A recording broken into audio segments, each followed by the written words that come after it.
The Great Plastic Cutlery Scandal. What is the most ridiculous school rule you've ever encountered? My son's secondary school in Oak Ridge implemented a strict zero-tolerance policy for anything that could even be loosely defined as a weapon. On paper, it sounds like a safety measure. In reality, it turned into total chaos. It started when the school suspended my 16-year-old son, Leo, for 3 days. His crime? Having a flimsy, white plastic butter knife in his lunchbox. This wasn't a tactical tool, it was the kind of cheap plastic utensil you get for free with a takeout salad.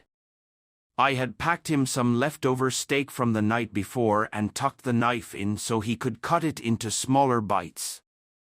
I didn't give it a second thought. Around midday, I received a frantic call from the headmaster, Mr. Sterling. He told me I needed to come to the office immediately because Leo had brought a weapon to campus. My stomach dropped. I rushed to the school picturing something horrific, only to find Mr. Sterling staring sternly at a piece of plastic sitting on his desk like a piece of evidence in a murder trial. "You've got to be kidding me," I said, looking at the bendy utensil. Mr. Sterling just crossed his arms and said, "The policy is absolute. Zero tolerance means no exceptions." I picked up the knife and snapped it in half with 2 fingers to prove how harmless it was. Mr. Sterling turned bright red and barked at me not to destroy the evidence.